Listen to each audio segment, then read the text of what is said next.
Live from the J.C. Newman Cigar Studios and the Gurkha Cigar Studios in the great state of New Hampshire. Welcome to the Smokin Tabacco Show with your hosts, Matt Tobacco and Pat Chamberlain. And good evening, ladies and gentlemen. Welcome to another episode of the Smokin Tabacco Show.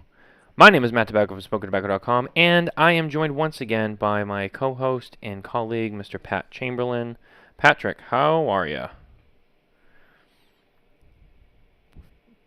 I think you might be muted, brother.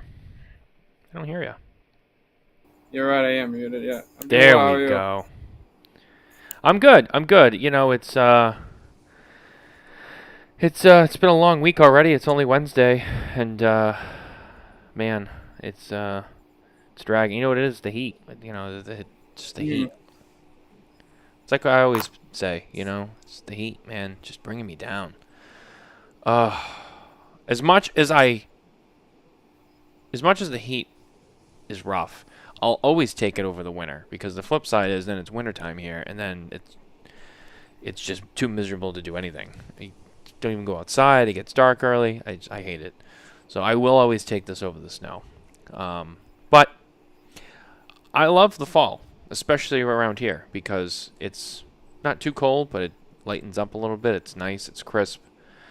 So we're almost there. We're going into August, so we don't have too much time left. But anyway, no, other than that, it's been a good week. Same shit, different day, you know, kind of, so to speak. But we do have a guest with us tonight, and I don't want to keep him waiting, because there's going to be a lot of juice to squeeze. And it's always worth the squeeze. At least that's what William Cooper tells me. No stranger to the show. He's been a friend for a long time. He's making his return after, I think it's been 2 years now. Long overdue. From Arturo Fuente, it's none other than the professor himself, Mr. Jose Blanco. Jose, it is so good to see you, brother. It's a pleasure to see you and also Pat. And it's funny how this came up, because if I wouldn't have seen Pat and we started to talk, and it's true, it's been about 2 years that I haven't been on the show. And not only your show, with all my other friends also too. So my good friend, some guy they call William Cooper. Yeah, I heard of that guy. With the scoop, yeah, I don't know. It's kind of like him a little bit. Not a lot, but... Isn't he the guy that does all the food reviews? It's like a food. I think he's like a food blogger or something now. No. He's into cigars. He knows a little bit about cigars. But anyway, going back to Patton, I wouldn't have seen him at Kirk Kendall's shop, which is one of my oldest and dearest friends. And I think it was. I don't remember if he told me. I think it was. I told him I would like to be on the show. Haven't been there in a while. I told him. The only problem was I didn't carry my laptop with me. I just forgot it. Said, yeah, it'll do okay with the iPhone. So, Pat, I don't know how it was. If you approach me or I approach you, I was eager to get on somebody's show. Nobody invites me anymore. Oh, they all forgot about you, Jose. That's messed up. I don't, you know. No, I mean, we didn't forget about you. That's for sure. No, I know. But I can't speak for everybody else. You know, Coop, you know. Although you haven't been on Coop's show in a while? I'm surprised. I haven't been on anybody's show, because to be honest, I have been traveling so much. Just to give you an idea of my last trip, I went from Macedonia to Bulgaria and I did an event. I hopped on a plane the next day and I went to Romania. No, to Croatia. The next day I hopped on and I went to Romania. The next day I hopped on and I went to Poland. And then I went to Spain for a week doing events. So I've been kind of busy. And because of the time difference, you know, the 6-7 hours, it's a little bit hard for an old man like me, you know, to get up at 2 o'clock or 3 o'clock in the morning to get on one of your shows. Jose, don't sell yourself short. You don't look a day over 75. Yeah, okay. Thank you very much. But no, I'm glad that you're here with us tonight. It is good to see you, and there's always so much to talk about with you. Although we probably won't, as always, we won't get to everything that I always love to talk to you about. But there's definitely some goodies. I know I know you're not probably smoking with us tonight, but Pat and I are. So we're going to get a few things out of the way first, and let's talk about some of the people that help make this show possible. Because without them, we would be nowhere. First up That is true. is our good friends at the number 2guyscigars.com. That's right, the number 2guyscigars.com. Head over there today for an amazing selection of cigars and accessories from brands you know and love, and maybe a few new ones that you haven't quite discovered yet. Order some stuff from them today, only at the number 2guyscigars.com. Pat, what are you smoking tonight? I have a kind of funny feeling that it's probably one of like three things. Yeah, it's I think it's a pretty good guess for smoking tonight. What do you got? Not an open because that would be too predictable for me. So Yeah, I know. El Siglo, from the Prometheus Opus 6. This is the this one came out in 2022, so it's a 2018 vintage here. Really, really good cigar. It's one of my favorites. And actually, Kurt introduced me to this I at love one of those. our Christmas parties. He said it was one of his favorite blends of tobacco. So I smoked one with him, fell in love with it. It's really, really good, just Dominican Puro. It uses a Habano seed wrapper instead of the Corojo that the Opus X uses. Really good, just sweet cedar, smooth, nice brown spice on the retro. It's just really good cigar if you can get your hands on one. Yeah, those are fantastic. I love those. And I have probably my favorite size in the Fuente Opus X line, the Super Bellicoso, which has been a favorite of mine since the very early days that I discovered Opus X. Though there's many sizes available, and Jose, as you obviously know. And I love a lot of the different sizes. I mean, they all kind of have a different, feel to them. But the Super Bellicoso has always kind of been like, if I had to pick one, I could only have one size. That would be the size. So I figured with Jose being here and all of the Fuente Mania being around, I figured, hey, let's light one up. It's a good excuse. It's a good occasion, and enjoy something special. So that's those are our cigars. And as always, cutting and lighting our cigars with us is our friends from SC Dupont. That's right, we're shaking up the legacy with SC Dupont, featuring the new Fender collection. This is the Biggie lighter in the Fender collection. Beautiful design, limited edition. The Biggie lighter was also our 2024 accessory of the year. Pat is over there with the Slimmy version, which is a little bit smaller, but same flat flame lighter, almost the same pattern and design on it. Ask your local retailer today for SC Dupont products, especially the new Fender collection. It is sharp. Shake up the legacy with SC Dupont.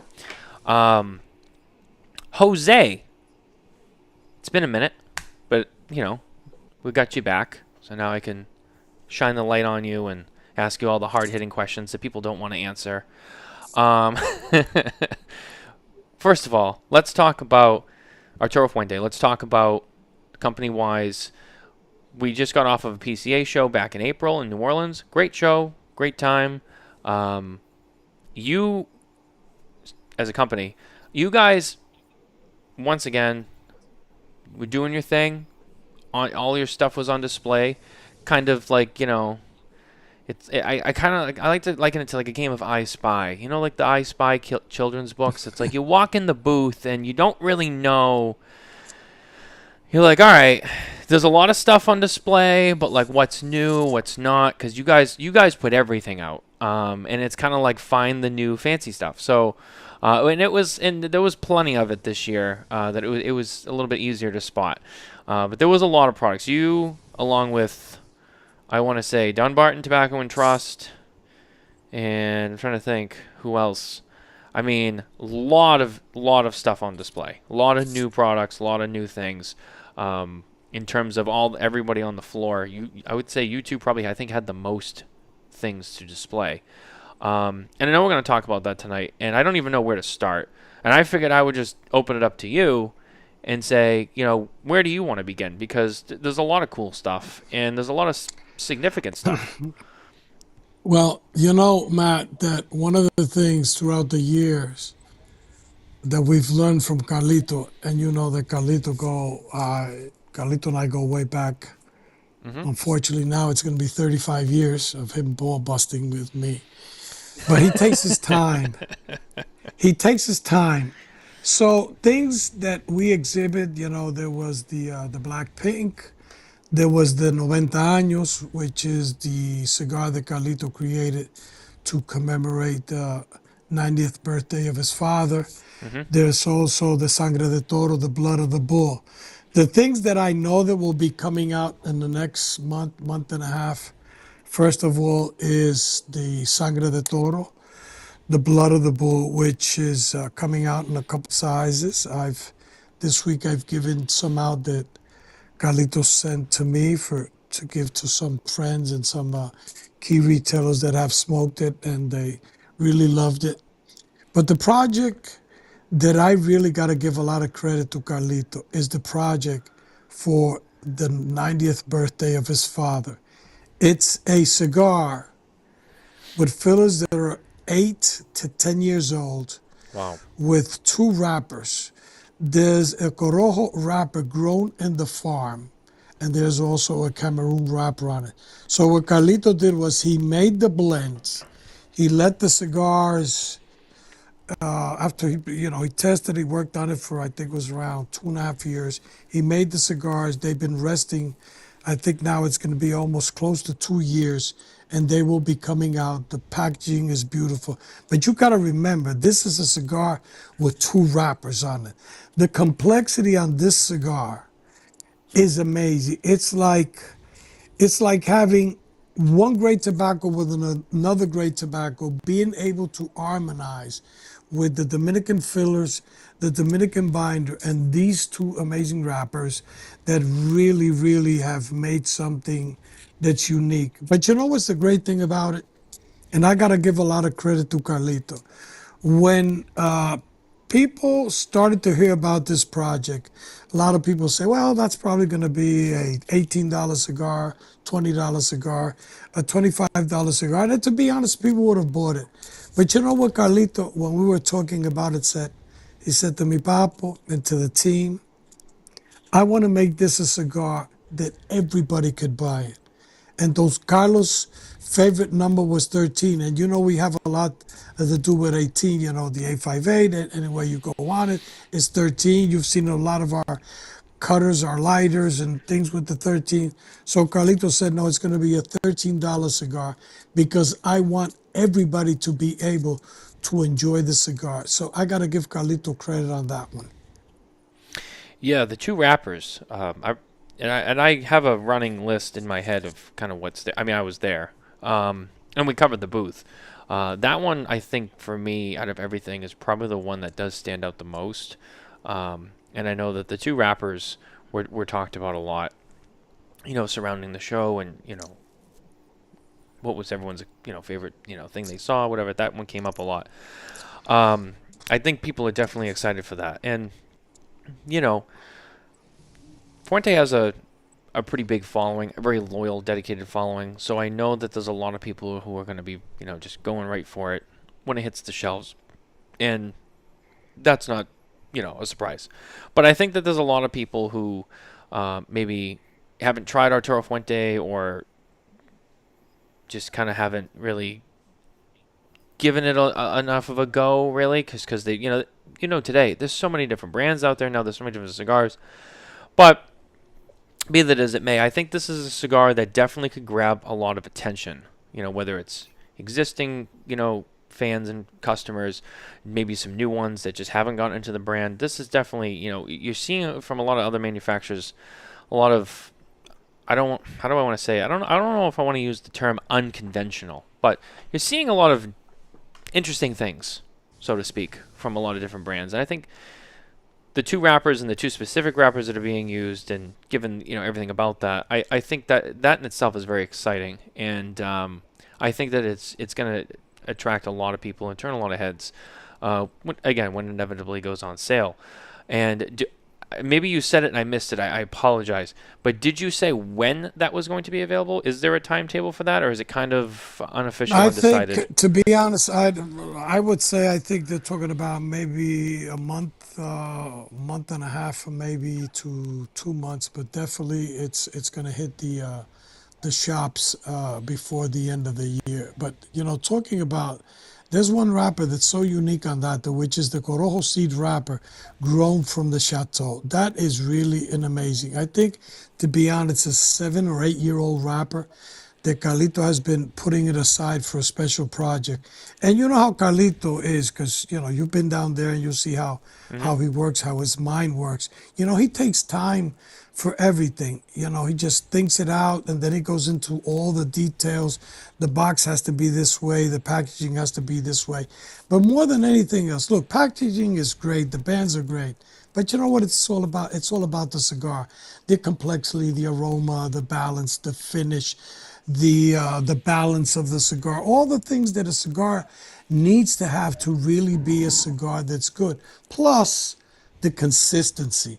And talking about consistency, I give a big shout out to Ciro Cachela, who's the president of the company, and Jose Leocadio. That day by day they work with those workers at the factory, whether it's at the pilones, where it's the women rolling the cigars, or the men rolling the cigars, or the women working on the packaging, or the box factory. Because at the end of the day, and I'm not saying this because I work for Fuente, because it's the truth. I've been in all the factories in Nicaragua. I've seen most of the factories all the factories in Dominican, most of the factories in Cuba. And to be honest, there is no factory in the world like Fuente. There's a lot of great factories out there. There's a lot of great farms out there, but there's not a farm in the world like Chateau de la Fuente. And the tobacco that comes out of Chateau de la Fuente, no tobacco in the world tastes like the tobacco grown at that. So we keep doing what we got to do. They've been doing it for over 100 years.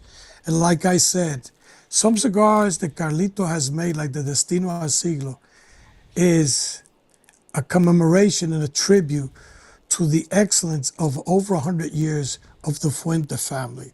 So I'm very proud to be part of working with Carlito. And nobody at the age of 70-year-old gets a job. I don't know what Carlito was thinking, but I'm very happy with it, and I plan to still be around for a while, because I still think that the best is yet to come from our company. Oh yeah, never underestimate you guys. You always get a trick up your sleeve. Um, Um, Before we get too far down, I have a couple questions on that project. Just oh yeah, go quickly. ahead. The first one is just like the rolling technique, just out of like the cigar geek in me. So there's two wrappers on it. Is there any adversity like rolling that? The Cameroon, as we know, is a really delicate wrapper. So was there any like issues down the road, like putting a Cameroon wrapper over another wrapper? Like, what do they No, roll it but at the same remember, time? no. Remember, the cigars are made, and then after their age for a while, they take them out again, and they put on the second wrapper, which is the Corojo wrapper from the farm. And to be honest, I smoked the cigars a long time ago when Carlito was working on the project.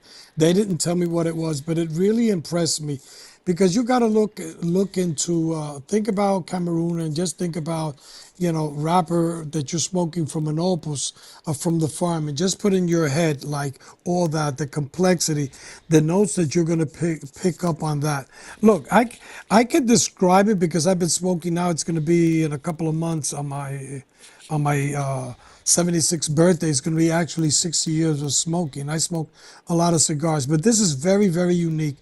And most of you guys out there that have been smoking for a long time will pick up something on that cigar that to be honest, I've never picked up what I'm getting from that cigar from any other cigar that I've ever smoked. I think it's very, very unique, and I think it was an amazing idea from Carlito. First, to pay tribute to his father, making a product like that.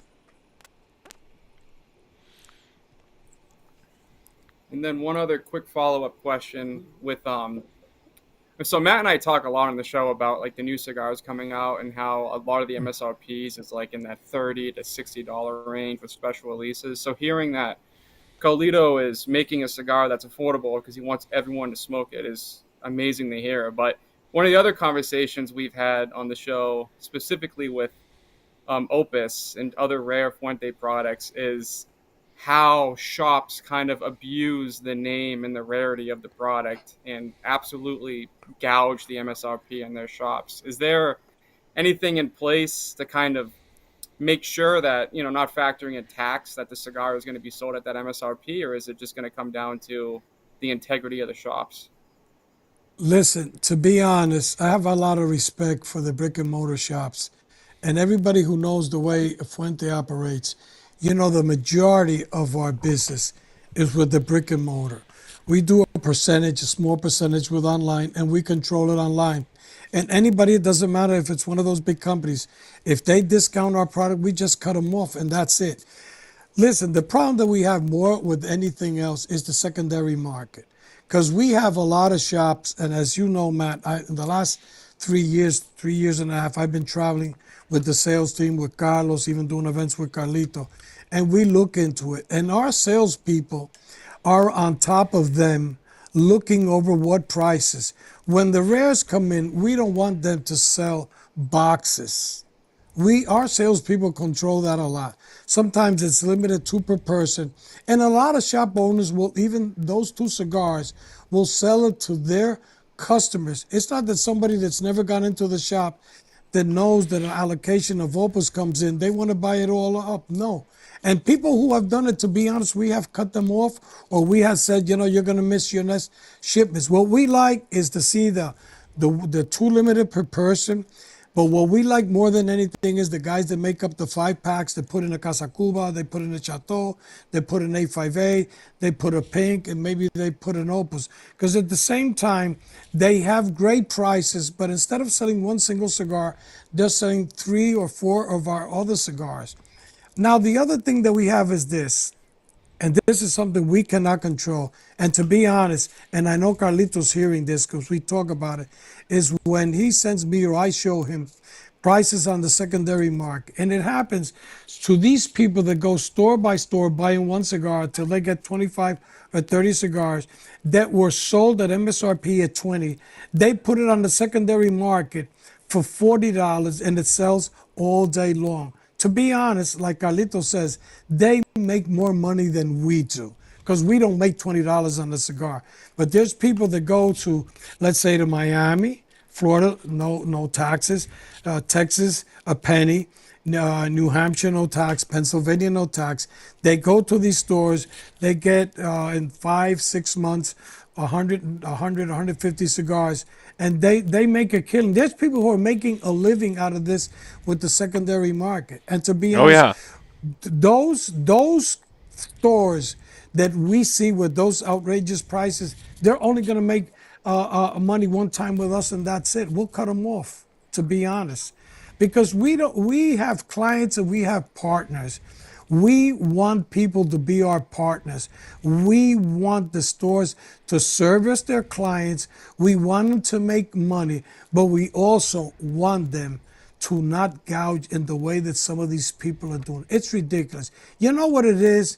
The people in the secondary market have paid between $400 to $500 for an Opus X 25th anniversary. It's ridiculous. Yeah. Yeah, we've seen And I it. know, like working in a retail shop, like Twins. I mean, we're strict about that. Like most of the time we put Opus out, there's a limit on it. We do the charity fundraiser every year, and there's times you have people come in and they're trying to get like 3 or 4 boxes, and Kurt will shut them down because he knows. Well, you never know what they're buying them for. It could just be someone that loves Opus, but it's just the integrity to make sure that doesn't happen. And especially like we have a screen at Twins down in the retail section, and all the tobacconists have kind of like a title screen. So my nickname was Pat Fuente just because I smoke Fuente and Opus when I'm working. And I would oftentimes get customers come in and they'd ask, whoa, what's your favorite cigar? And I'd say, the Opus. And they're like, oh, that's not worth the money. And I'm like, what do you mean it's not worth the money? It's reasonable. And they'll buy like a Plasencia Amaforte. It's like a $22 cigar, no tax. And like it's the same price. Core Opus ranges from like 16 to maybe like $25. Exactly. And they're like, no, it's not. It's like $100. And I'm like, no, So I would debate with them, and it's because of the third party market, and it's like, and I would always say the Opus X is a phenomenal cigar. It taste is subjective, but to me, it's a phenomenal cigar for the price point. It's that $20 price point.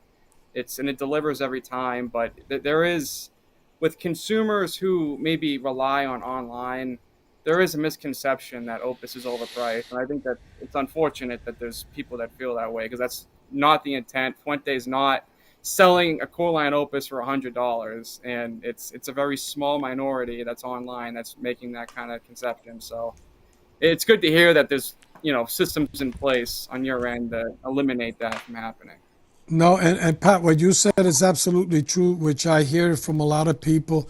And then when to some of them, and I got to be honest, I will tell them, well, if you're in this state, you should check this, this, and this. And some of them do a chip, and then they get back to me and said, I couldn't believe that the guy that was buying these Opus, like there was a guy that said the triple belicoso, that one, he was paying like $60, and I think those go for like, what is it, 22, 23, $24, something like that. And I got him into a shop that ships to him, has become a customer not of Opus, but of other things.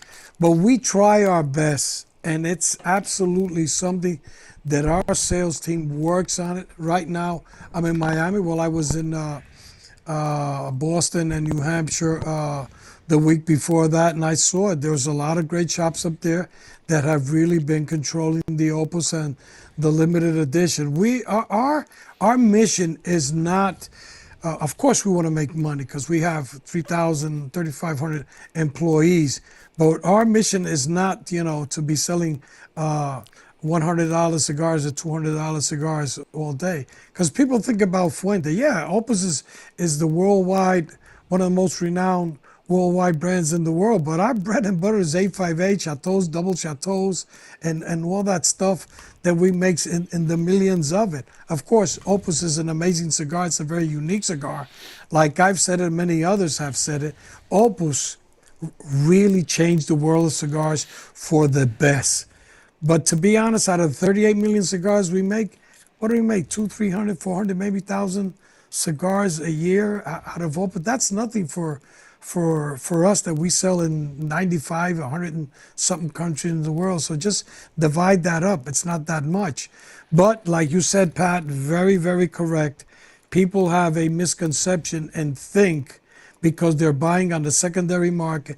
And some places, look, I've seen places that are not our customers, that we don't sell to them because maybe that shop doesn't have the condition that we want.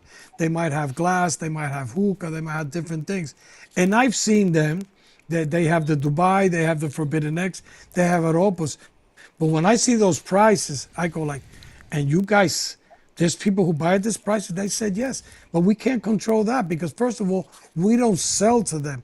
There were people that were flying to Dubai to buy the Dubai Opus, Amor del Desierto, and bringing them back to the States. It's about $100 each cigar there, or $80, and they were selling them here for $200, $250. How can you control that? It's abusive, but people buy them. Yeah, I mean, It is. Actually, you can go, Matt. I don't want to cut you off. no, go ahead. No, go ahead. Yeah, I was just going to address Joseph's comment that popped up on the screen, refuting that core line Opus is $16. It is like MSRP. I mean, without tax, obviously factored in. And then there was a comment following that up from. Well, hold on, which size? Because it does range. Well, it ranges. So 16, to my mind, like the number 4, for instance, I've seen for 16. If you go to like the Perfection X's and, like the Double Chateaus, those go up to like the 22 to 26 price point, but not. So it ranges based on the size, like any other brand cigar does. But then the follow-up comment to that was that, he's seen Opus X Lost City for 42 or 45. I forget what the number was. Now that's accurate. And of course, Jose is the one to talk about what the Lost City is. But the Lost City is a limited production Opus X, and it's a special release. It's kind of an offshoot of the Opus. And, there's a movie called The Lost City, and there's a crop of tobacco that was used to film a scene in that movie. And I believe it's an off-season summer crop. Jose can correct me if I'm wrong. Is it And it's a still very, is it still off-season crop, Jose? To be honest, I don't know, but I know that the original ones when Carlito, because Carlito is very close friends with Andy Garcia, Yeah. and if you see the part of all the farms you see in the movie, is all from Chateau de la Fuente.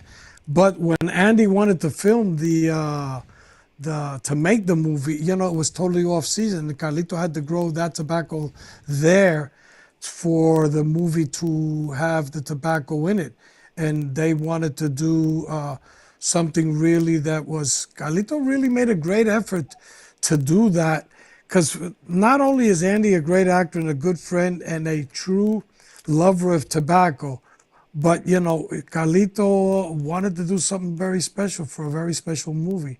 So, and it is a phenomenal cigar, to be honest. I don't smoke those much of it, even though I probably maybe Carlito could give me one or two, because they're very rare and they're very into demand. It's an amazing cigar, and also it's made by us, but it's distributed by Keith Park. And what a lot of people don't know is that a lot of the money that Keith makes on that, he gives a lot back to the foundation. He's one of the major contributors every year to the foundation. So, it not only goes all into Keith's pocket, a lot goes back to the foundation, which you've been there, Matt, and that's for a great cause. Oh yeah, it is, and it's amazing what that money can do. And until you actually really see it, you really can't quite wrap your head around that. But when you go down there, and it's not you just see it, but you know what they do and what they provide to everyone, all the kids and their families. It is impressive. You know what it is? I think this weekend or tomorrow, I think I don't know what number of graduation. You know what it is to give every day to 550 kids their breakfast and their lunch, their shoes, their uniforms, their books. They learn to speak perfect English like we're talking, some of them even French. We've graduated doctors, lawyers, accountants, entrepreneurs. We have a clinic that works 365 days out of the year for the community. I remember when I started going to that farm many, many years ago, there was no water, there was no electricity, there wasn't a police station, there was not a fire station. There was nothing there. And because of that farm and the will that Carlito and the Newmans had to give back, because like Carlito says, it's not about cigars, it's all about the people. And that's something I've always admired about Carlito. And there's a lot of people who would follow on that. But I got to be honest, there's people that didn't have two nickels to rub. Today, they're multimillionaires. They haven't given anything back to their communities. They haven't given money to the CRA. They haven't given money for the lawsuits. They haven't given anything. And those are people that I don't know how the fuck they could sleep at night. Because you know what? This is a fight that we all have to stick together because of taxes, about plain packaging, about age. Because at the end of the day, it's all about what we love, about tradition, and about love. I know I get off point sometimes, but I have to say it. And I give credit to a lot of people who helped and gave a lot of money out of their pockets to support the CRA and win this lawsuit that was really the money put up by everybody who knows who they were. There was only 8 families who put up the money. And today we're in a better position because the family-owned companies have stick together to make this better for the consumers, for the people of media, but more than anything else also are brick and mortar shops that without them and the consumers, we wouldn't be here today. Yeah, no, it's true. I mean, you think about the brick and mortar stores, businesses, people's livelihoods on the line with, it goes a long way for them, especially. I mean, of course, consumers and the rest of us, yes. But, you mentioned the retailers. Like that's really the point that needs to be stressed is the people who, you look at the face of regulations and all this nonsense. And it's like those are the people who are really going to be hurt the most. You know, my cigar smoking could be impacted. That sucks. But what about the guy who loses his shop after 30 years because, you know, the stroke of a pen screwed him over? I mean, that sucks. That's bad. And then the manufacturers, you know, you guys lose money too. I mean, so it is incredible. You know, we talk about it all the time. This is a very special business because as much as everyone is, you know, in the spirit of business, a competitor, they also stick together to protect the industry because they know that even though I might compete with you for shelf space, if we also don't work together, neither of us have any shelf space. So it's not something I think you see in a lot of industries. Certainly others, but I don't think a lot of them. And it's one of the reasons why this industry is so special. So. No, but I'll tell you, to be honest, and I've said this for years and years on shows. I probably said it on your show also. Yeah. You know, when I'm doing an event with 40, 60 people, or 20 people, 15 people, whatever it is, you know what I tell people? You guys don't understand that you're part of the greatest industry in the world. And I say, tell me an industry like this, where you're not judged by the color of your skin, you're not judged by religious beliefs. It doesn't matter if you're smoking a $5 bundle cigar or a $50 cigar. It's the only industry in the world where I've done events where the CEO of a company, a banker, the IT guys are there, and a guy flipping burgers, and they're all the same. But the other thing is, tell me, and we've all traveled, and I tell this to people, it's the only industry in the world where you travel outside the country or inside the country, you walk into a lounge, you light up a cigar next to a guy there. You develop a friendship. It's done because of cigars. There is no industry in the world, Matt. Take my word and Pat. Nothing is compared to cigar industry. The problems of the world would be resolved if all these assholes around the world would just all get together, have a good scotch or a good bourbon or a good rum and light up 2 cigars and straighten out all the problems. Because the other thing is people pay $100, $150 to go to a psychiatrist or whatever it is. You know what? A good cigar and a good drink is going to take away all that shit. My 2 cents. Wow, well said, Jose. Well said. That's I'm very glad you brought that up, and I'm very glad you said all that. It is true. It doesn't get said enough, and it may seem crazy, but he's not wrong. I mean, it's been said before, and it'll be continue to be said.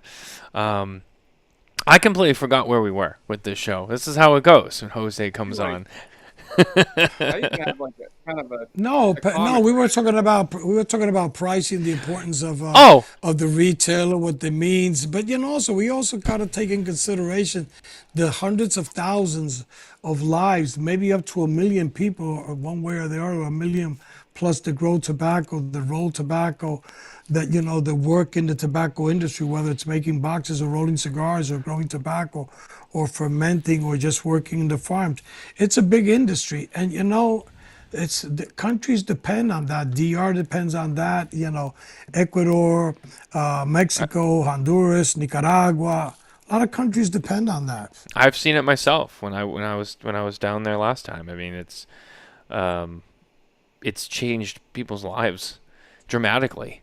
You know, just giving people places to work that are, you know, good places to work. They're taken care of. They're respected. They're cared about. I tell you, people down there look happier at work, and I think one could make the argument treated better at work than people here. You know, it's like I've seen it. I'm like, damn. I'm like, look at how happy these people are. I go into work every day, and people are like, oh, I'm here again. And it's like, yeah. And you see those people that like they come in, they're ready for the day. They, you know, and it's just like, wow. It's like you don't see that enthusiasm up here very much. Yeah, I know. So it's true though. No, you're right. As you were saying that, I thought of something else too I wanted to say. I remember the last time you were on the show, and I'll make this very quick. The last time you came on the show was when Arnold was on the show. Oh. Serafine. He was supposed to be on the show by himself, but then I remember you ended up coming on too, and that was the two of you going back and forth a lot, and that was a great show. That was That was a great show. I had a good time with that one. And Arnold makes I great don't. cigars too. Serafine de Yes, Cuba.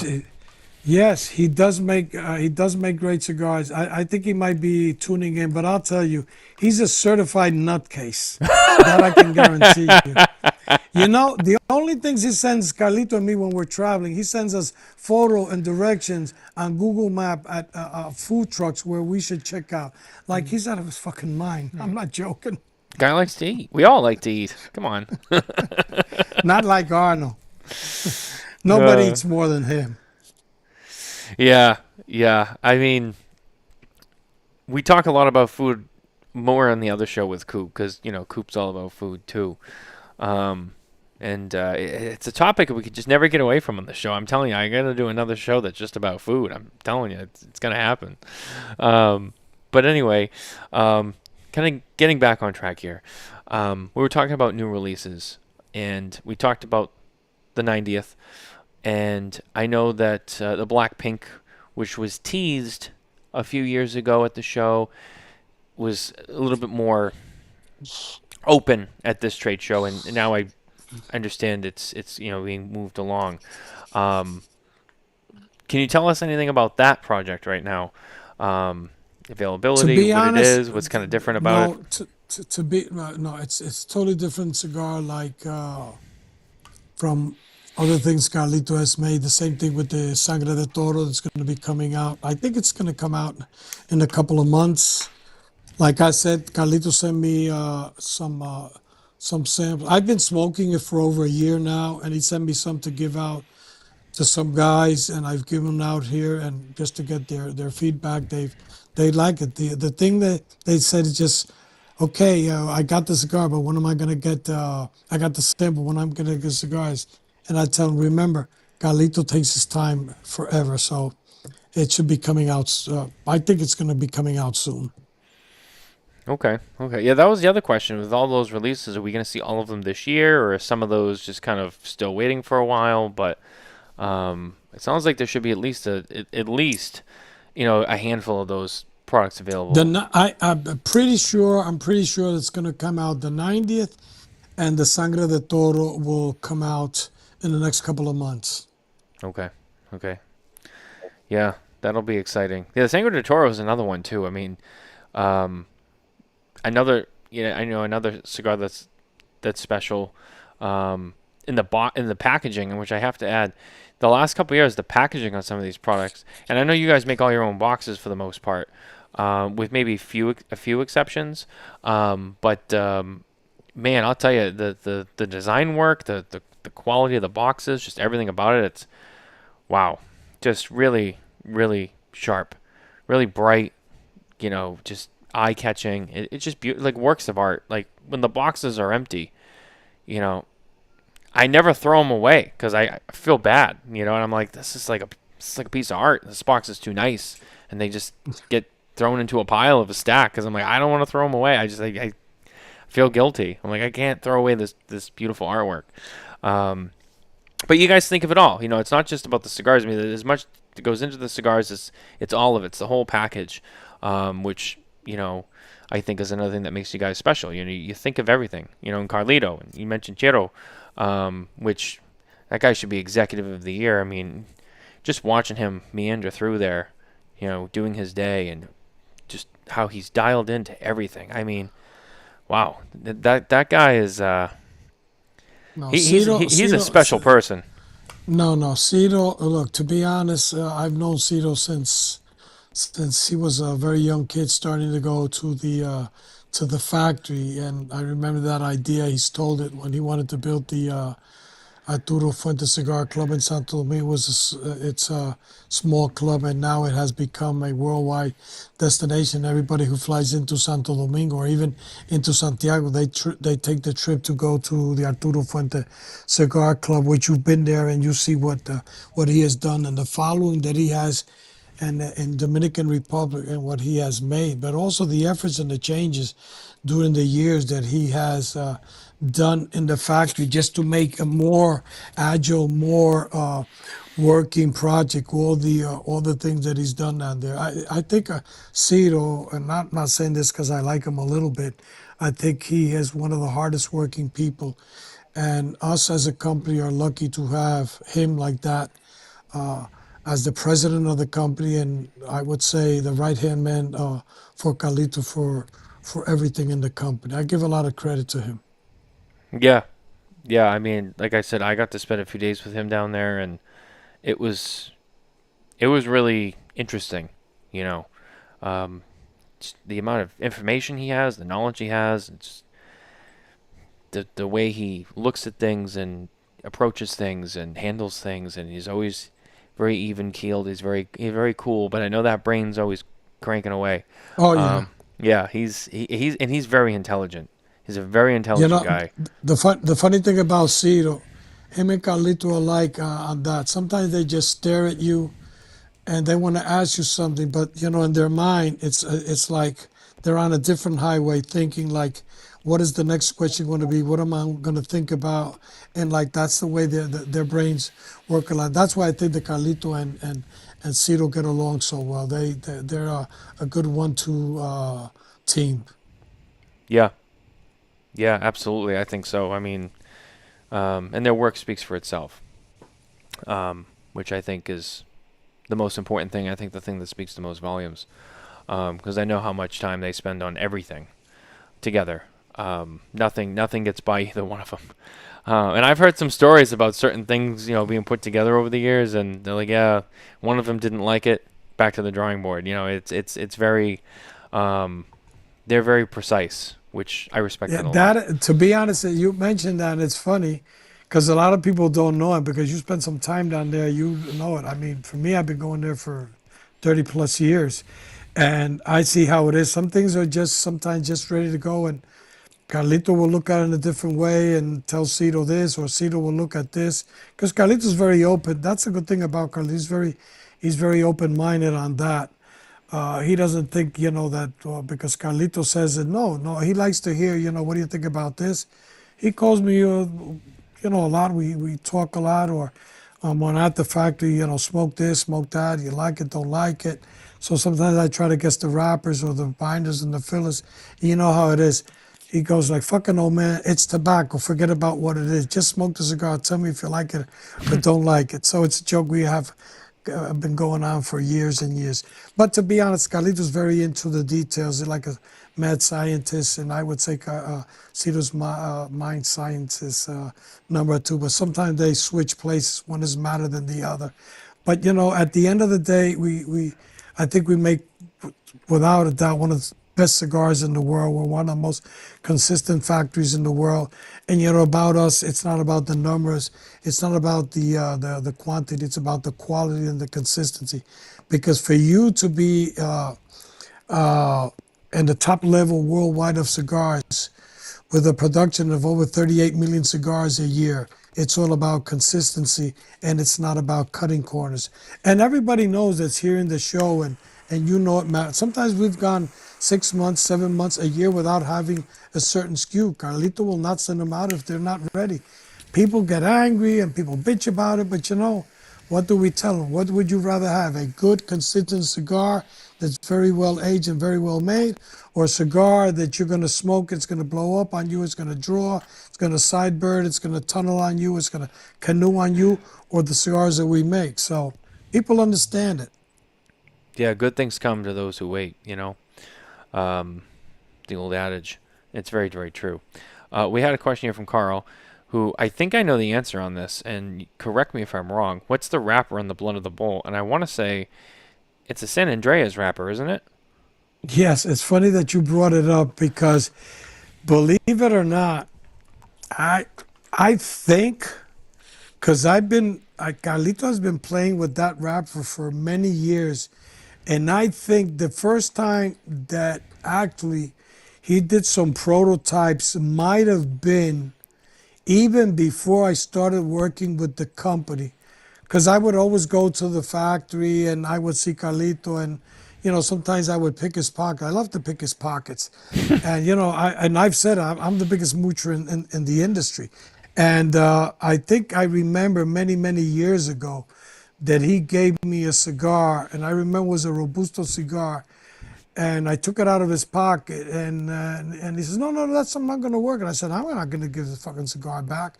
So I smoked it, and I think I told him at that time, I think it's a Negro San Andres wrapper. But you know how he is; he never wants to disclose anything. But I can guarantee you that wrapper is between 8 to 9 years that Carlito has had that there, and it's the complexity, the sweetness, the balance on that cigar is just amazing. They did a great job at the factory with that. People are going to be very excited with it. That I can guarantee you. Oh yeah. Um, definitely on my list of things to try, to say the least. I mean, everything that we've talked about is on that list. But San Andreas, you know, from Arturo Fuente, that's definitely something I'm eager to try. Something a little bit different. Yeah. Which I think is the case for most people. So that's another one that's really exciting. And then, and don't mind me if I seem like I'm going kind of quick. I'm just making sure I cover all the bases too. The añejo, there's a new añejo that was showed off at the show as well. Yeah, what was that? The 60? The one that's called the 60? What was it? I can't keep up with all that, to be honest. What is it? There was a name for it, wasn't there? Something of the earth. What is it? Was it the Salt of the Earth? No, Heaven of the Earth. No. No, but that's not the añejo. That is it's not the añejo. It's the one we did. I think it's a tribute to the Connecticut River Valley, something like that. Oh, maybe that's what I'm thinking of. Someone said something about añejo, and then that stuck with me. No. It's with a very, very, very old Connecticut broadleaf wrapper that Carlito had put aside for that project. I can't remember what the name is, because to be honest, I can't keep up with all the things. I work for the company, and don't think it's because I'm old. It's that I just don't remember, because it's a lot of things. People, when I go to the events or I go to the store visits, they know I'm out there. They bring me stuff that I have to call Ciro, I have to call Carlito really to find out when this was out. Because you got to remember, a lot of these things, Carlito does it for charity. Some of the most amazing cigars that Carlito has, they're not even commercially sold. They're for these special events that he does to raise money for the foundation, which I think, like I said, look, I've said this many times. For Carlito Fuente, the most important thing in his life is his family over everything. Then the factory, and last but not least, the foundation.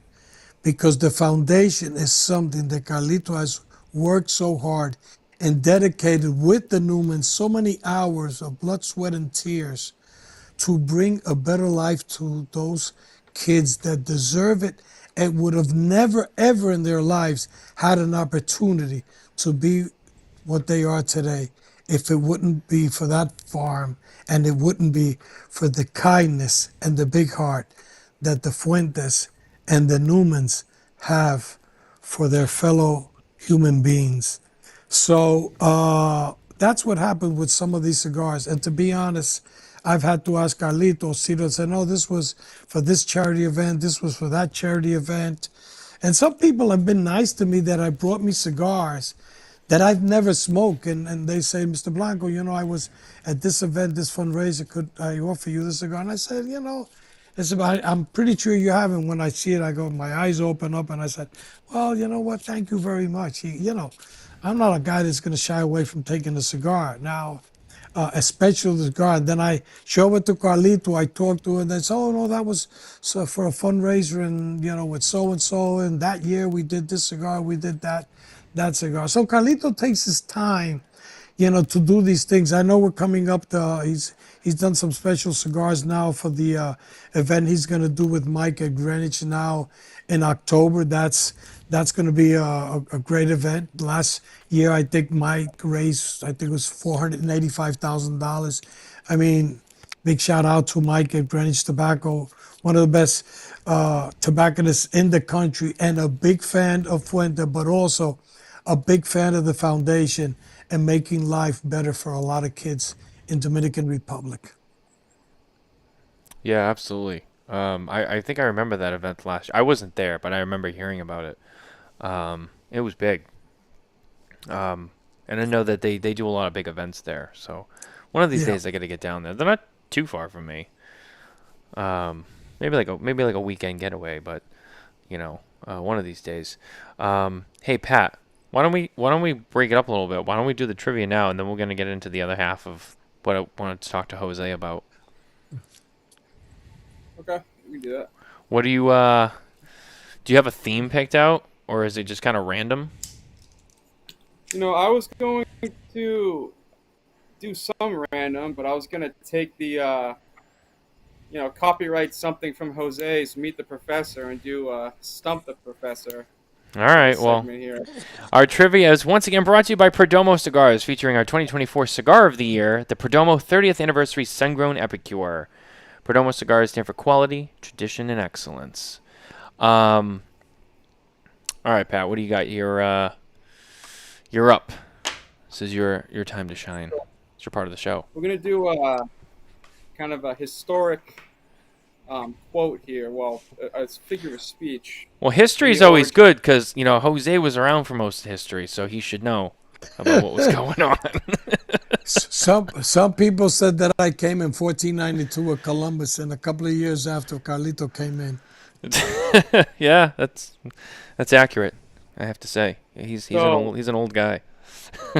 Since questions pertaining to tobacco, Jose is most likely to get all of those correct. I'm going to go with a figure of speech and see if he can tell me the origins of that figure of speech. Oh, So, okay. in the mid 20th century, there was a figure of speech, close but no cigar. What is the origins of that figure of speech? I didn't hear it, to be honest, Pat. So in the mid 20th century, the figure of speech is close but no cigar. Oh, I What is think the origin I of think I that? know this actually. No, to be honest, I don't know. I was around in the 1920s, but I don't remember. Was it Matt, was it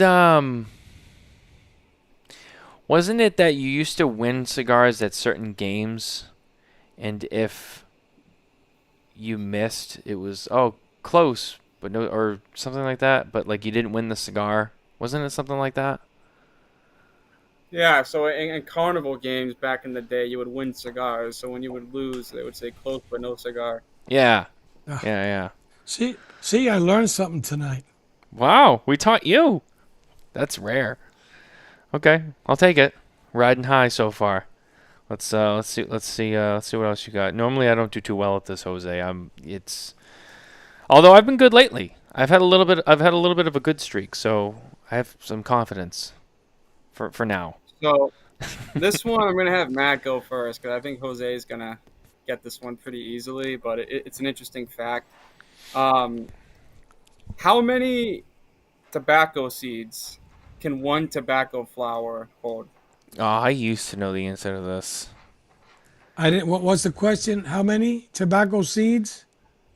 Can one tobacco flower hold or produce? A tobacco flower?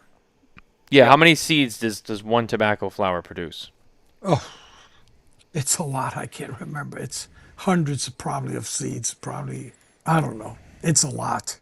Is it like 700 seeds roughly, like in that area? It's in the thousands. Is it? Yeah. They're small. That's They're why I like said it was poppy a lot. seeds, I know. Yeah. I know. It's a lot. which I don't think a lot of people realize, to be honest with you. Like And how that's why a lot of people don't realize, you go to the farms, you've probably seen it, that you have like a plastic seed, a plastic cover on the top of the flower.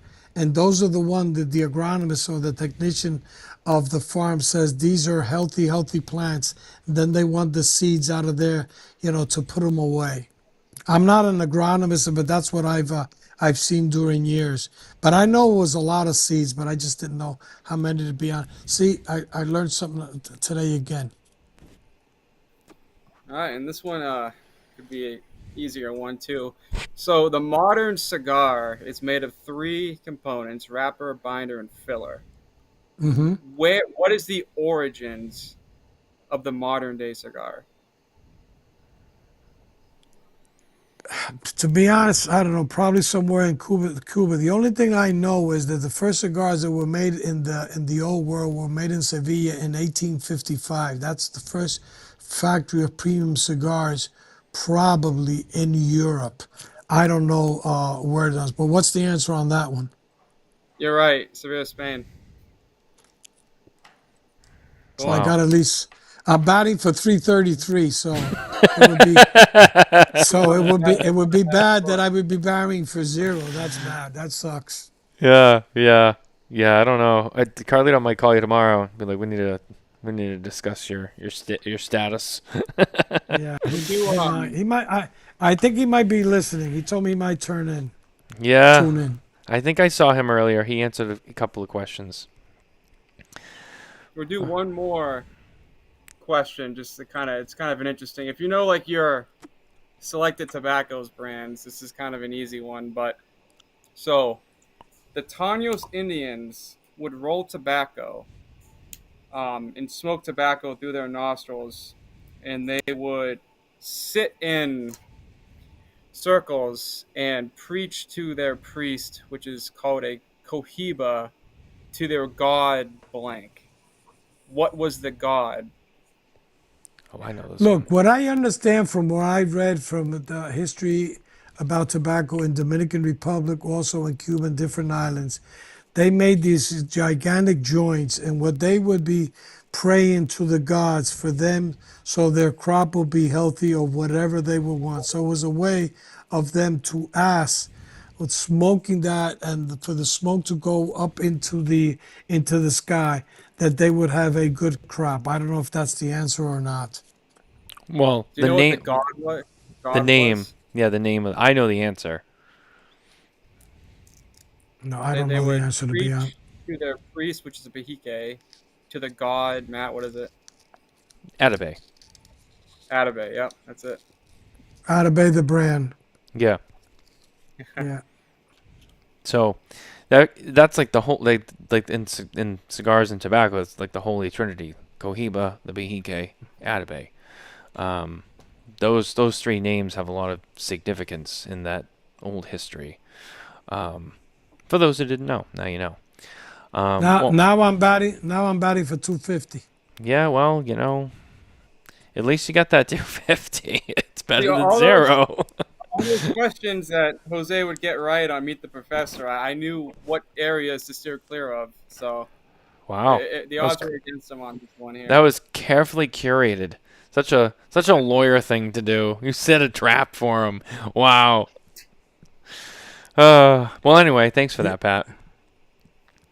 You're welcome. What were you gonna say, Pat, Jose? you're on a shit list with me, Pat. So you know that. Careful. If you put on a little It's bit not of the weight, first. he'll call you fat. He's done it to me. And Jay Davis. Don't worry, Jay. I got you. We're going to stick together. There was one time Jose called me fat, and then I complained to Jay. He goes, he called me fat, too. We love you, Jose. We really do. We I all.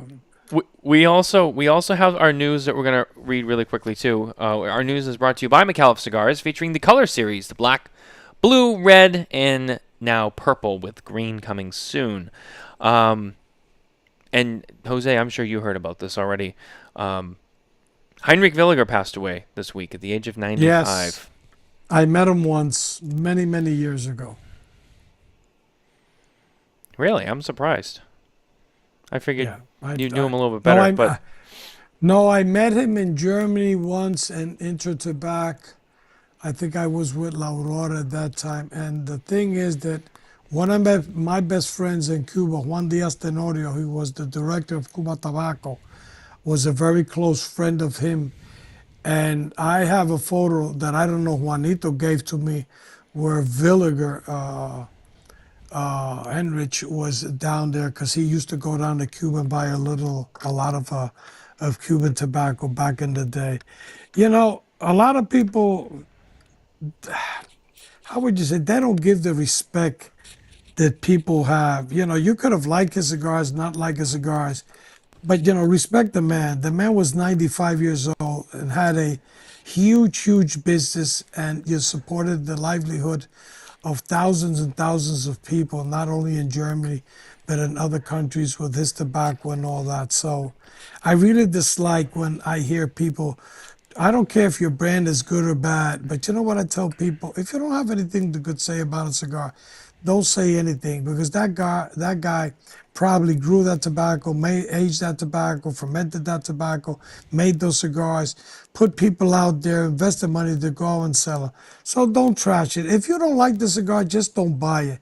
But I really, and I don't like to use the word hate, but I really hate to see people trashing a brand. You know, it's the one that really kills me. Guys that have been with a company 8 or 10 years, then get they lose their job for XYZ reasons. Sometimes they were really should have been thrown out years ago. And then they go trash that company. And then they go into a store with a new company, start saying all the bad things about that company. And I've told a lot of them, you know, all the shit that you said about that company you used to work. You know what you just did? You got 15 guys in there, plus the owner, plus the general manager, that's saying, who says that what you said about that company, your company's not doing it. So that's something I always tell, especially the young guys. Don't talk bad about a cigar. Just talk how great your cigar is, and tell the attributes that your cigar has, what makes it so new, so good, that you should sell it. But don't badmouth a cigar. It's not good. It's not good for the industry. It's not good for the person. I've never went into a store trying to sell anything bad-mouthing another cigar. It doesn't work that way. Yeah, I agree. I think that's probably the best advice that you've probably given all night is, you know, if you don't have anything nice to say about a brand, then don't say. We see it all the time. We see people going back and forth, and there's been a few situations. Jose, I won't say too much, but you know, you were involved once upon a time when someone approached me about insider information on a brand, and that was, you know, very derogatory and it's stuff like that. And I said, nah, I'm not getting into that. It's just, you know, not a good practice. Yeah, I totally agree. But anyway, that was our news. Brought to you by Micallef Cigars. Now, Jose, the second part of the show that I really wanted to talk to you about is something called Summer of Love. Oh yeah. We gotta hear more about this. Look, Summer of Love is a concept I think that Carlito came up with. You know, Carlito's a lot about love, but what has Summer of Love been? We've sent out to some of our top retailers, you know, the guy that are really, you know, our partners that believe in the brand, that have been supportive of the brand, these set of cigars, a lot of the rare stuff, a lot of the unique stuff. And what we want is them to make a display.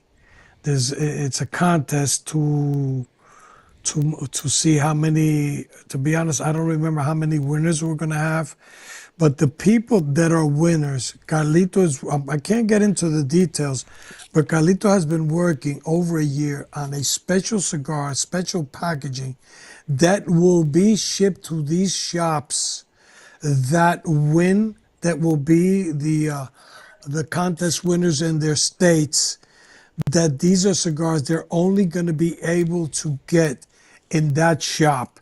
And it's a very unique program where we want people to really be creative. And I've seen some of the photos that people have sent, and I gotta tell you, some of these guys should be in Hollywood or should be professional, you know, creators, because I've seen stuff that really has blown me away. And to be honest, I think it's good, because I think the consumer would like to see once in a while, walk into a shop or see in a window something that's really nice, that's elegant, but really, you know, calls attention. So it's very competitive, but at the same time, it's a challenge to the creativity of people. And I know that one shop had, you know, the guy who just came in once in a while, they didn't know the guy was a designer, creator for some big brands, and he gave him some ideas. And at this shop, it really blew me away. It's probably going to be one of the shops that's going to be in and on the list of winners. So, and I would like a lot of consumers, if they see one of their shops kind of making it up, and you see you could help them out with them. Well, you know what? Help the store out, because you always want your local store or like your local team always to come out a winner. So that's my 2 cents on that. It's going to be a great it's going to be a great opportunity for a lot of stores to really be able to shine and to really win some great prizes from the toy maker and the company. I'll make a comment on that just based on what I've seen so far on social media for entries. And the thing, and I think this touches on what we spoke about earlier about like the environment and culture in a cigar shop is it's not a contest between cigar shops. It's a Nope. contest between like communities. Like almost every entry I've seen, it's not the owner of the shop setting up a display. It's people that go to that shop that are contributing to something like beautiful. Like I've seen like you said, a designer comes in, you never know who's a designer. He puts up this extravagant display. It's it's like really kind of parsing out like what the cigar industry is, and it's based on communities, and that's why B&Ms are so important because it's not just a retail, it's not just dollar signs. It goes back to like like what Carlito said, it's the people. And this contest really is bringing out like that cigar culture from these shops. I agree with you 100%. And you know what? It brings out creativity and also brings out the best in people. Because, at the end of the day, you know, if you we a lot of people think our industry is big. And to be honest, it's a small industry. If you compare it to wine, to liquor, to cigarettes, to that, we're a small community. But like I said in the beginning, we are a very unique community. And of course, you're going to have the typical asshole like there is in everything, but we're very tight. And the majority of cigar smokers, I would say 85 to 90% are people that like to share, that are willing to buy a cigar or a couple of cigars and give it to a fellow friend. And, just love to share and hear a story and about that. I'll tell you, if people would smoke more cigars, the world will be better off. I have no doubt about that.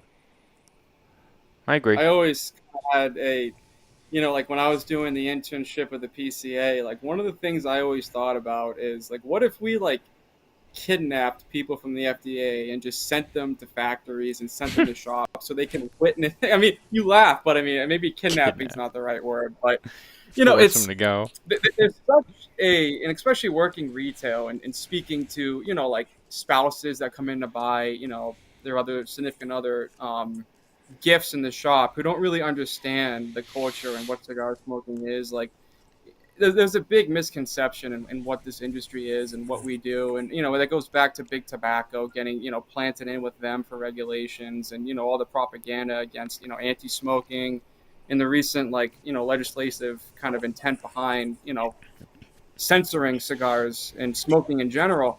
It's if people could just see like, and we talk about the foundation that Fuente and Newman does, like if these regulators could just see what this industry actually is and look beyond the easy things to say. It's easy to get on a political stage and say smoking's bad. It's easy to do that, save the kids, but it's the hard thing is immersing yourself in what it is you're trying to regulate and seeing what it's actually about. And I think if more people would open their eyes up and give an opportunity to see what this industry is doing, there'd be a different conception on what it is they're regulating, and Listen, it's Matt, to be honest, and I've talked about this for many, many, many years. If you go back in history, in the early 1800s, through all the 1800s, beginning of the 1900s, what was the when you number were born. one export product that we had in this country? It was tobacco. And you know where the hypocrisy is? And I don't want to get into politics because both parties have screwed us with all this crap. You could die for your country at 18. They want you to take an M16 or an AR, something, go fight in some fucking country, but they don't want you to smoke and drink at the age of 18. Yeah, cigarette tobacco is bad for you, but they want all the taxes from it. So let's be honest. And I don't have anything against drinking, even though majority of people who know me, I'll have a drink once in a while. Who has killed and caused more accidents? A person smoking a cigar or a guy having 2 bottles of wine, 2 bottles of vodka, or 12 beers? Let's be honest. So, you know what? You just can't have it both ways. Our industry is very, very unique.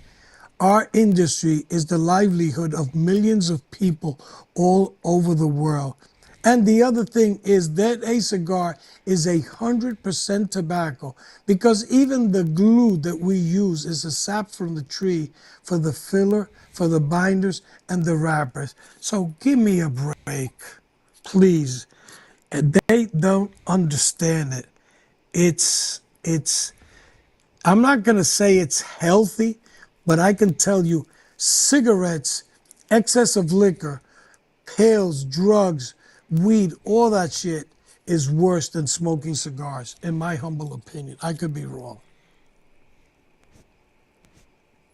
No, I agree with that. I mean, Matt and I have talked on the show like many times about Countless like times. the different, yeah, like the different like political climate and like the stereotypes, and it's, and you go back to like even like American history, like, and we've said this numerous times, like tobacco was green gold back then. Like it was so important to our agriculture, and it's a shame that, you know, you go from having all these family farms, all these businesses, all these growers, all these cigar makers, you know, like you look at, you know, Kurt Kendall of 724, or like R.G. Sullivan, like these prominent factories who, you know, gave employment to thousands and thousands of people are just gone because it's not sustainable in the state. It's just sad to see how it went from being one of the pillars of American agriculture to just being, you know, very few families. Like again, like J.C. Newman, it's the oldest cigar factory and one of the only cigar factories in the country. It's a shame that part of our history has just been absolutely censored and eliminated. But Pat, remember a quote, and it's in the history books from Washington: if you can't give us money, give us tobacco.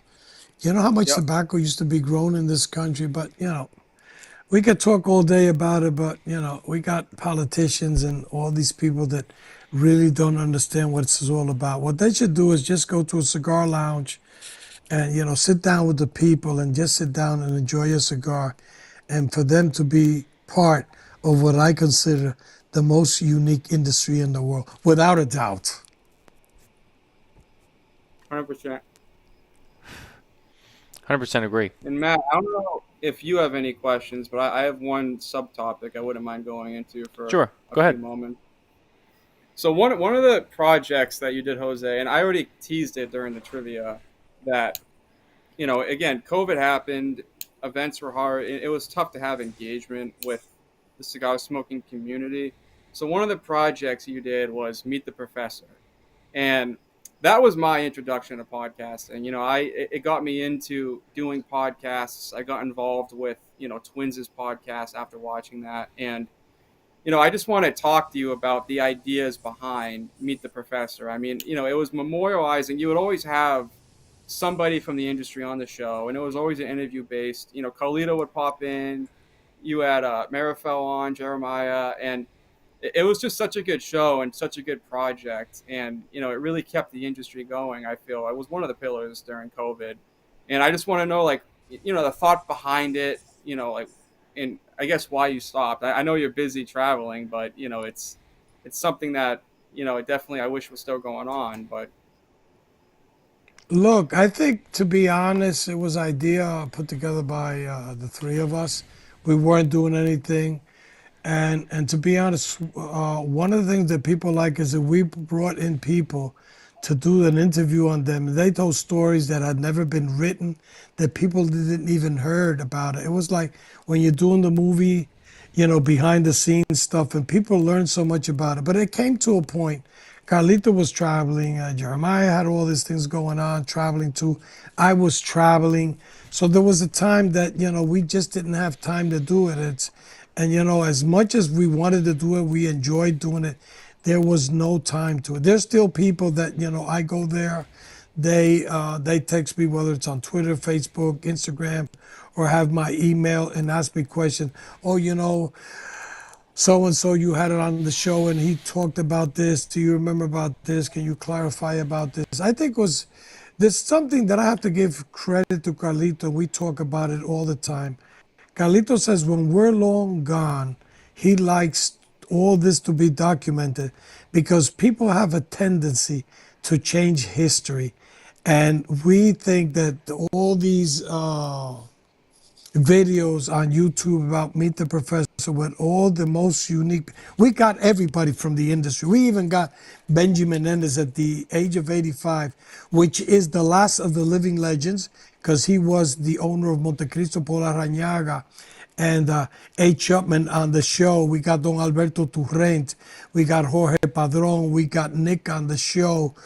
I mean, we got Kurt on the show. I mean, we got the top retailers in the country, the top bloggers in the country.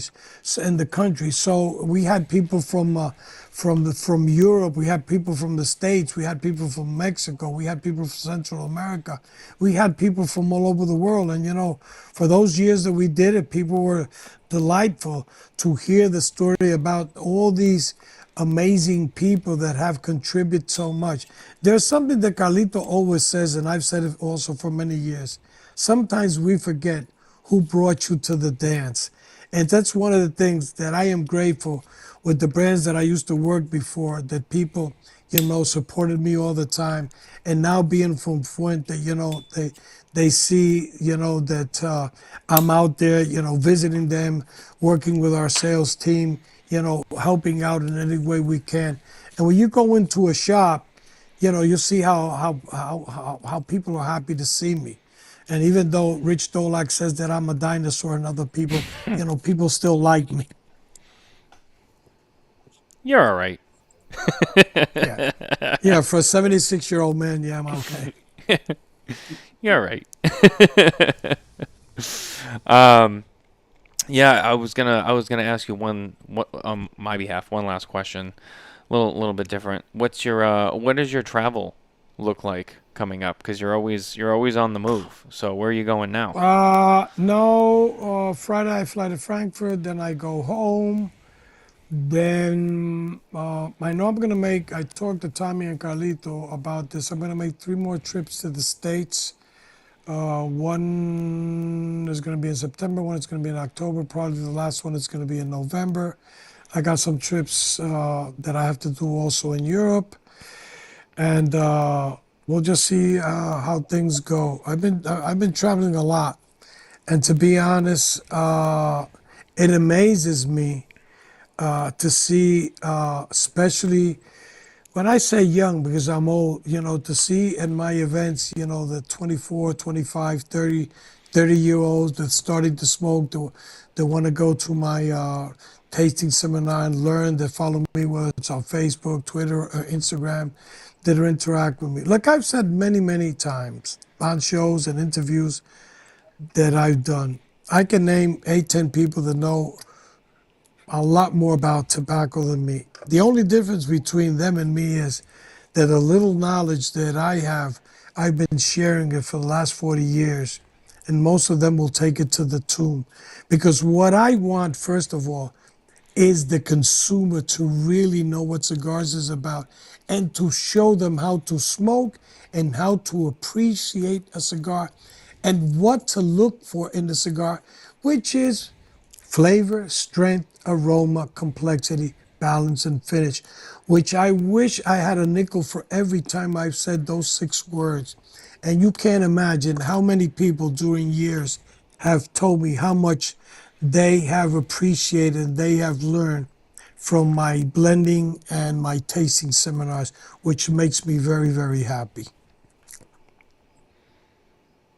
Yeah, I got to somewhat attend one of your seminars, the one you did at PCA a few years ago, which was amazing. I don't think I've ever done any of your other ones that you normally do, but I know that one was a little specific, but I've certainly learned a lot from you over the years. Well, I'm glad to hear somebody at least has learned something. Yeah, I mean, let me tell you, I'll give him, you know what, we joke with Jose, but I'll give him his pat on the back. I gotta stick up for him. He's a good friend. I've learned a lot from him. He's, that's what happens when you've been around since the dawn of time. I mean, you collect all of that knowledge, and it's got to go somewhere. So, yeah. Ah, Even though I had breakfast at 7:30, you asked me, "Hey, did you have breakfast?" And I say, "I don't remember." yeah. I know. It's funny how that works. Oh, man. Pat, did you have any more questions for Jose or anything you wanted to bring up? I mean, I'm sure I could think of some. I guess it depends how long you want the show to be. I mean, I was going to wrap up Seems like soon, you. but I didn't know if you had any hot stuff at the top of your list. I'm Look, content. It's up to you. I really want to one thing I really want to say to you, Matt and Pat, is that when I see young people like you two guys, and I see some of the guys that are really doing good stuff, because I think, how am I going to put it? I I watch every podcast out there? No, because first of all, I don't have the time.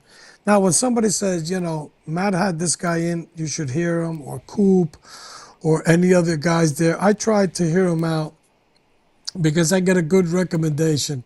But you know what? People think it's easy. It's a lot of hard work that has to be put in here to do a show of an hour, hour and a half, for people to really, you get them back to every week come on, be on the show and be on it.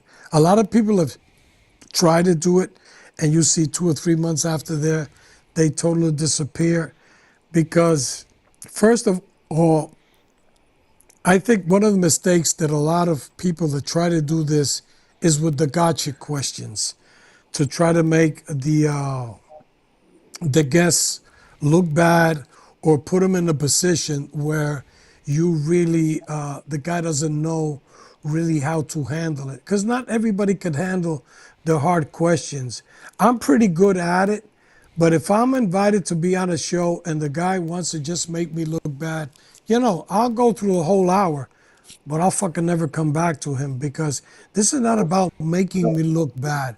This is about making your listeners learn something from somebody that you have invited him to be a guest on your show. That's the way I see it. I could be wrong. No, I mean, I think that's very well said. You've made a lot of really strong points tonight here, Jose, with a couple different topics. But I know what you're talking about. There's been people who've come and gone, and to be honest with you, it's not easy to do this. It's a lot of time, like you said, and especially if this is not your primary job. I can tell you that. It's a lot, and you got to be on top of a lot of stuff all the time. It seems, and I think to a lot of people who, whether they start their own thing or they try to, get involved with someone else's because they want to be a part of it, and they want to learn about it. They always start off strong because they have this enthusiasm, but they don't always realize how much work it is and how busy it is. People think it's kind of like, oh, it's fun. You get to smoke all these different cigars all the time. I'll be honest with you, it becomes it's a lot. It's not so much that you're doing it to relax and enjoy. You're doing it because you have to get through a bunch of different things, and it's very tolling. So it is a commitment.